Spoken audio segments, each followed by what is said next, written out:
السلام عليكم ورحمة الله تعالى وبركاته. داوديش دقيمة يقايا لو دلانتي بابل كستا جوجتان. halkan waa telefishinka madaxa banaan ee bulshada fi xaruntiisa guud ee magaalada Hargeysa. Daawadayaal waxa la soo gaadhay amiintiano hadeero kala war wixii dalka dibadda naga soo gaadheen hawadeeda ka soo baahino. Warkana waxa uu diyaaro idila socodsiin doona hadii Allah uu daleed anigu Cabdiraxmaan Cabdilaahi Maxamed Fantastiga. qodobada habeenkan caawa daawadayaal wararkeena ugu door korona waxa kamid ah gudoomiyaha golaha wakiilada Soomaaliland mudane Cabdiraxmaan Maxamed Cabdilaahi Cabdiraxmaan Ciro oo markii ugu horeysay ka dhawaajiyay in xukuumadda Soomaaliland ay dagaal qaawan kula jirto golaha wakiilada Soomaaliland. wasiirka hore wasaaradda warfaafinta dhaqanka iyo wacyigelinta Soomaaliland Cabdiraxmaan Yuusuf Tacaale Boobe ayaa wax xukuumadda Soomaaliland ku eedeeyay in xilka ay qaranka u haysay ay ku ilowday isla markaana kaga mashquushay weerar ay kula jirto golaha wakiilada Soomaaliland. wasiir ku-xigeenka amniga Soomaaliland iyo taliyaasha ciidanka laanta socdaalka iyo taliye ku-xigeenka ciidanka booliiska Soomaaliland ayaa maanta waxay ka warbixiyeen shir caalami ah oo kaga qayb galeen magaalada Djibouti caasimadda dalka Djibouti. daawadayaal kuwaasi waxay qodobada habeenkan caawa wararkeena ugu door korona tan ku soo dhawaada warka oo faahfaahsan.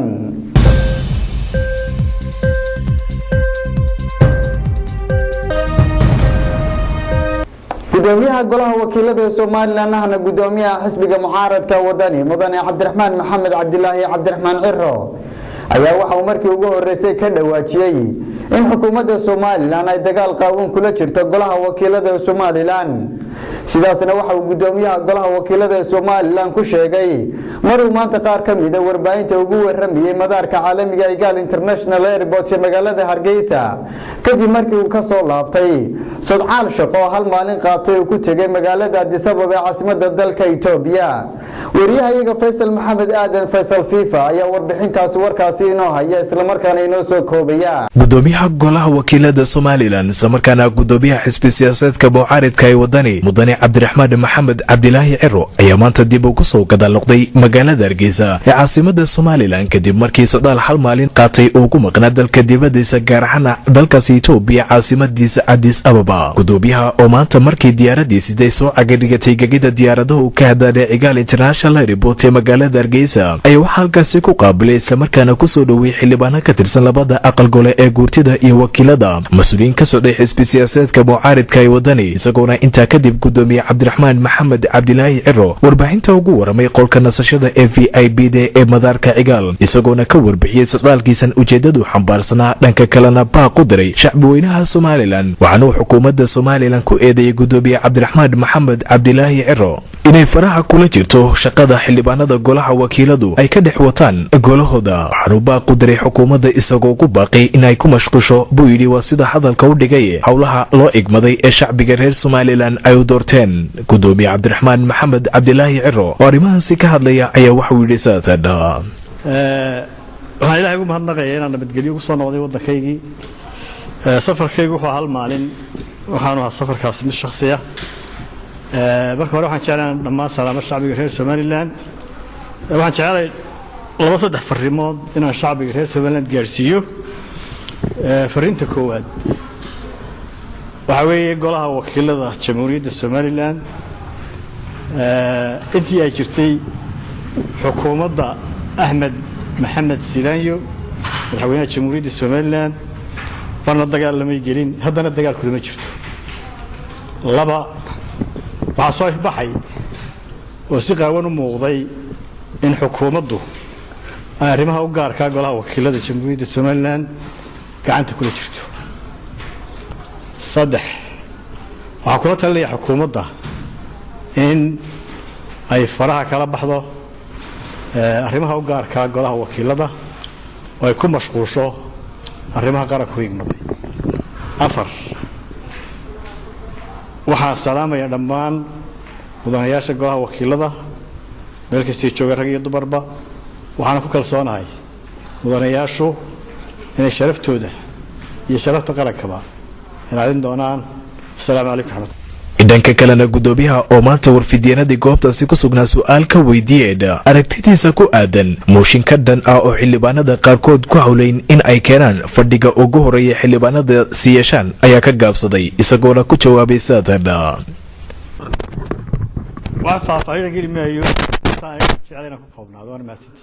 faysal maxamed aadan faysal fifa telefishinka madaxa bannaan ee bulsha TV magaalada Hargeysa.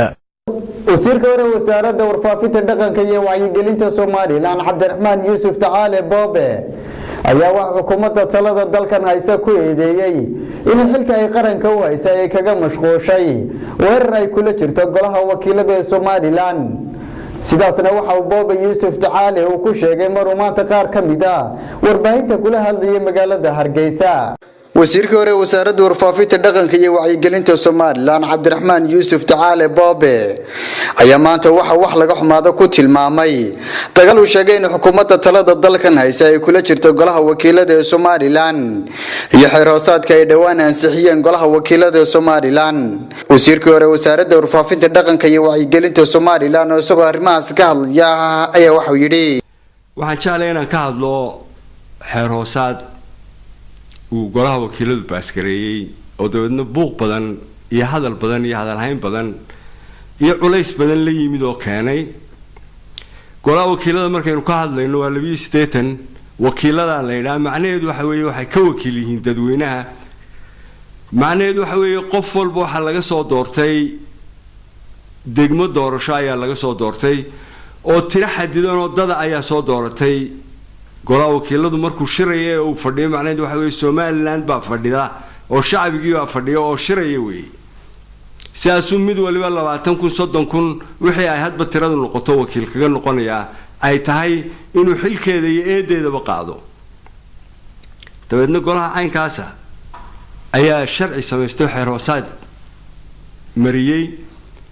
dib u habeen ku sameeyay xiroosaadkiisii isagoo qalooc ku jiray oo wax shir gudoon la yiraahdo oo aan dastuurka ku jirin muddo ku soo shaqeynayay ayuu taagay isku dayay inuu saxo waxaan halkan u yimideen u hadlayaa in idin la hadlayaa igu mudani waxa weeye ama igu weyn in halkan ka cadeeyo inaanay ummadda Soomaaliya in ummadda Soomaaliland aanay taageersaneen oo aanay raali ka ahayn cid kasta oo isku dayda inay sifo sharci darro ah xilka kaga qaado xukuumadda maanta jirta ama dawladda maanta jirta ama tu dambo iman doonta ama tu hore jirtay sidaas la eg ayaanay xukuumadda maanta jirta sifo sharci darro ah u holin karin oo aanay u dooni karin inay waxay doonayso dad ku qasabto ama waxay doonayso ay golaha wakiilada marsiiso golaha wakiiladu uu ka madax bannaan yahay golaha wasiirada madaxweynaha iyo madaxweyne ku-xigeenka waxay matalayaan shacbigii mareebana inuu madaxweynuhu gudoomiyaha golaha wakiilada la tashado Ameerika ay soo dirteen la tashado ay ka wada hadlaan sidii u wada shaqeynayeen waxa reeban oo xaaraan ah waxyaabaha maanta la hadalaya ee socda ee jaraa'idku qorayaan ee website-yadu qorayaan in dagaal la isaga duwayna loo oranayo guri hebel baa waxa ku shareeya xildhibaanadii reebel guriga madaxweyne ku-xigeenka waxa fadhiya xildhibaano iyo wasiiro ma shaqo wasiirada u taala maaha gole inuu farageliyo maaha golaha wasiiradu xiroosaadkiisu leeyahay macnaheedu waxa weeye iyaga dhigtay madaxweynaha uu gudoomiyaha waana ku shaqeynayaan golaha wakiiladuna oo saas oo kale xiroosaadkiisu leeyahay dabeedna dahan jabaadaha iyo hadalladu waxay ka baxayaanba warbaahinta waxa laga hadlayaa iyadoo seeladihii ciyaaraha championshipka Ingiriisku ay imika xidhmeen in seelada siyaasadeed ay ka furmeen Hargeysa oo dadka ay qaymada saaran yihiin oo leeyahay intaasina waa intaas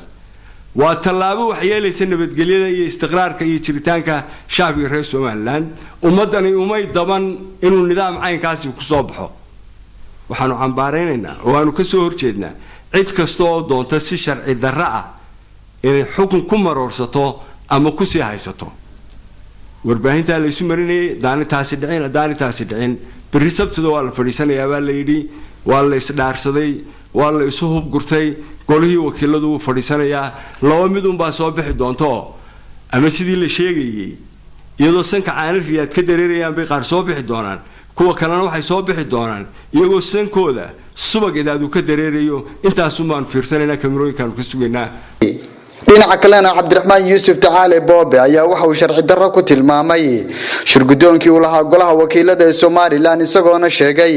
in intii uu shaqeynayay shirgudoonkaas waxaan waxba ka jirin oo aanu dastuurka dalkan u leeyahay aanu marnaba aanu dhigaynin in golaha wakiilada Soomaaliland uu yeesho shirgudoon kaasoo dhigaya buu yiri in golahu uu yeelanayo gudoomiye ku xigeen Cabdiraxmaan Yuusuf Tacaale Boobe oo mar kale arrimahaas ka hadlaya ayaa waxa uu yiri wax aliyaalo wixii xiradiisa ku jira markaynu golaha wakiilada ka hadlayno cidii golaha wakiilada ka tirsan ee wax tabanaysa golaha wakiilada dhexdiisa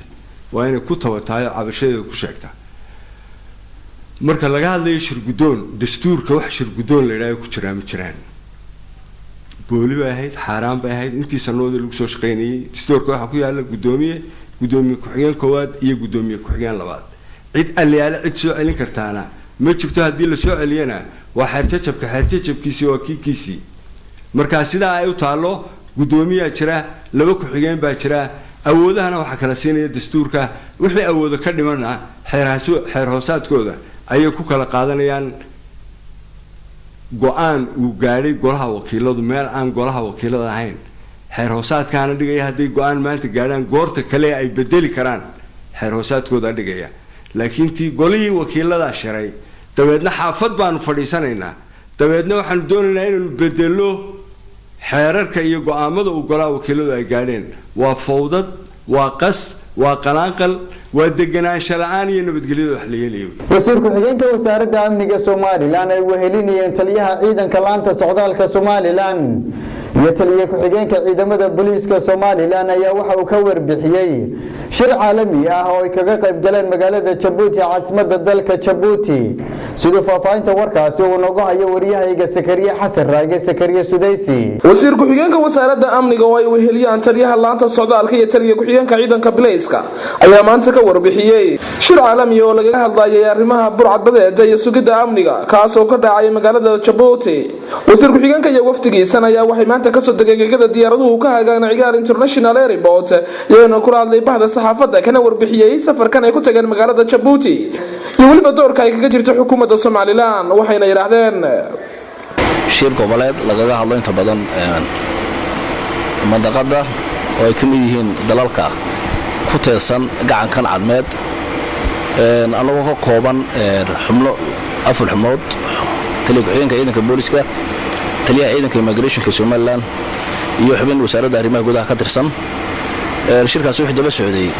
shir goboleed 6 bilood oo mar la qabto inta badanna waxa sponsor garaysa dawladda Mareykanka State Department ka wasaaradda arrimaha dibadda waxaana lagaga hadlaa dhowr qodob oo ay kamid yihiin burcadbadeeda waxa kale lagaga hadlaa security management ka border management ka nabadgelyada xuduudaha la dagaalanka argagixisada iyo wada shaqeynta wadamadaas ay ka wada shaqeyn lahaayeen kulan aad muhiim u ah buu ahaa waxaana uu kaga duwanaa kulamadii hore waxay ahayn kulan xogihii 6 bilood ee ugu dambeeyay ka dhacay aamahan gobolada ama Yemen ha noqoto ama Djibouti Soomaaliland lagu soo bandhigay kulay Soomaaliland ahaan waxa aanu gudbinay wax badan oo ka soo faa'iidnay wax badan oo laga faa'iideystay recommendationskii la qaatay waxa kamid ah qodobadan aan soo jeedinay Soomaaliland soo jeedisay waxaan rajeynayaa inuu noqon doono shir wax ka tara amniga guud ee mandaqada iyo khaas ahaan Soomaaliland hadda la ka dhigo wasiirka wasaaradda boosaha iyo isgaarsiinta Soomaaliland ayaa waxa uu ka waramay sadcaal shaqo ugu maqnaa magaalada Djibouti caasimadda dalka Djibouti kadib markii uu maanta dalka ugu soo guriya noqday wasiirka wasaaradda boosaha iyo isgaarsiinta Soomaaliland Maxamed Jaamac Abgal Sakaro ayaa maanta ka hadlay safar shaqo uu ku tagay wadanka Djibouti kaas oo sheegay inuu ahaa safar ay wasaaraddu inay xoojin ku samayso wada shaqeynta ka dhaxaysa wadanka Djibouti iyo Soomaaliland isagoona inta raacin kulan walba oo ay la yeeshaan madaxda wadanka Djibouti ay soo qaban qaabinaysa safaarada Soomaaliland ku taala wadankaasi Djibouti wasiir Maxamed Jaamac Abgal Sakaro oo ka hadlay ujeedada safarkiisa ayaa waxa uu yiri intiina hor joogteen intay maqlaysaa assalaamu calaykum waraxmatullaahi wabarakaatuh ilaahay mahdi safar gaaban oo maalmo qaatay runtii oo aan ku tagay Djibouti ilaahay mahadii nabad iyo wanaag baan kaga nimay alxamdulillah ilaahay naga soo nabad celiyay baana mahaddaalo ugu mahadnaqaynaa runtii safarkaasi waxaad celinayaa safarkaasi ma ahayn mid runtii aniga martiqaad toos aan ka helay Djibouti laakiin mid aan anigu dano wasaaraddu lahayd iyo wada shaqayn aan uga dan lahayn ayaan anigu u dalbaday saasaan ku tagay waxaan u mahad celinayaa runtii albaabkii aan ka galay Djibouti oo ahayd mid aan saxda ahaa safaaraddeena halkaa inoo joogta oo macnaheedu ilaa imika intaan soo baxayeyna runtii si wanaagsan oo shaqaysay kulamada loo abaabuleysay imikana soo baxadeedana wax badan shaqadeeda si fiican loogu qabatay ayaa runtii mahad celinaya intii aan joogay Djibouti markaa ama hawlihii aan u tegey maadaama aanu doonayno in wasaaradda boosta iyo isgaarsiinta ee qaranku ay dhammaystirto hawlihii loo igmaday ee ay u haysay qaranka in ay dhammaystirto oo sidii ay ahayd oo buuxda u fuliso waxa aan nagu noqotay inaanu wax ka soo ogaano maadaama iminka halkaa laga soo galo fiber optic cable-kii oo ay wado shirkadda Sun Cable dhammaanna la filayo ma dhowaan in la dhaqangeliyo oo la furmo maadaama uu halka soo bilaabmay tahay Djibouti oo hay noqonay doonto insha Allah hawl ku soo korodhay wanaag soo korodhay aqoontii iyo waxbarashada xagga internetka oo shirkadii hore dalkeena ka shaqeynayay halka ay fursad badan oo inooga soo kordhisay dhalinyarteena iyo aqoonteena iyo caafimaadkaba aan ka filayno inaan wax ka soo aragno hawsha waxa loo fududeeyay runtii wasiirka Djibouti ee isgaarsiinta iyo warfaafinta aadna runtii aan ugu mahadnaqayno waxa kale oo loola fududeeyay shirkad hay'adda amba Djibouti Telecom oo ka madax banaan oo si u gaar uga ah wasaaraddaasi gebigoodaba markaad amba Djibouti Telecom iyo wasaaradooda eegto haddana shirkadan aynu imika macaamilada noocan wada yeelanay ee fiberka inoo soo jeeday iyadoo gooniba uga madax banaan tahay oo way ka duwan tahay sidaa darteed way loo fududeeyeen iyagu ma aha shaqadooda ma aha maadaama ay dalka degan tahay badda Djibouti tahay guud ahaan shaqadaas runtii si wanaagsan bay loogu daawadayaashada qiimaha iyo qaayaha lawdanaantii meel kasta aad joogtaan intaas waxaan ku soo gabagabeynaynaa war wixii dalka dibadda naga soo gaadhay oo habeenkan caawa aad ka daawanaysay shaashada telefishinka madaxa bannaan ee Bulsha TV xaruntiisa guud ee magaalada Hargeysa daawadayaal warka waxa idila socotiin aniga Cabdiraxmaan Abdullaahi Maxamed Fantastiga anigii khiyaartiga la qayb qaadatay tibinta iyo soo diyaarinta warka dhamaantii waxaan kaga tageynaa assalaamu calaykum wa rahmatullaahi ta'ala wa barakaatuh